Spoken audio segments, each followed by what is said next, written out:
If you create social media graphics in Figma, one of the biggest time savers is being able to turn one design into multiple post sizes without starting over. In this video, I'm going to show you how to create multiple post sizes of your social media graphics in Figma quickly and easily, so you can resize your content for different platforms in just a few clicks. This is perfect if you want to make the same design work for Instagram, Facebook, LinkedIn, X, and other social platforms without rebuilding everything from scratch. If this tutorial helps you, make sure to hit like and subscribe for more practical Figma tips and workflow shortcuts. Alright, let's jump in. First, open your Figma file and select the original graphic frame on the canvas. This is the main design you want to resize into multiple versions.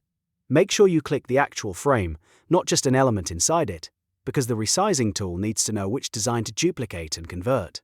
Once your original frame is selected, go to your plugins menu and open a resizing tool like Social Resizer or Thumblisher.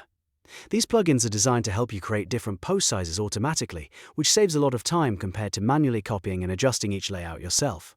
If you don't already have one installed, you can search for a social media resizing plugin in the Figma community and add it to your account. After you launch the plugin, you'll usually see a list of social media platforms and preset dimensions. Choose your target platforms based on where you want to publish your design. For example, you might select square formats for Instagram, vertical sizes for stories or reels, and wider layouts for platforms like X or LinkedIn.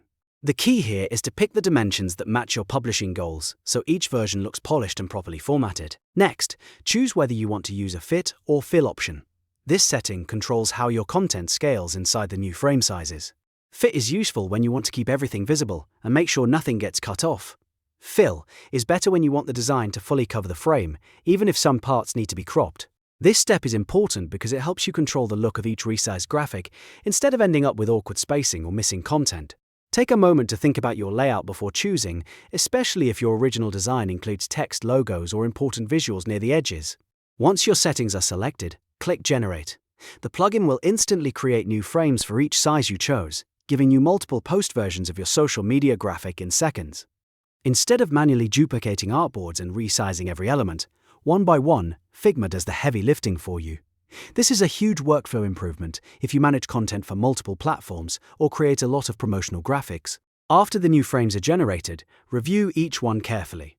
Check that the text is readable, the images are positioned correctly, and no important content has been pushed outside the frame. If needed, you can make small adjustments to any version before exporting. That extra review step is worth it, because it helps keep your graphics looking consistent and professional across every platform. And that's how you create multiple post sizes of your social media graphics in Figma using a simple resizing plugin. It's fast, efficient, and perfect for anyone who wants to repurpose one design into several platform-ready formats. If this video helped you, don't forget to like the video and subscribe for more Figma tutorials, design tips, and time-saving workflows. Thanks for watching, and I'll see you in the next one.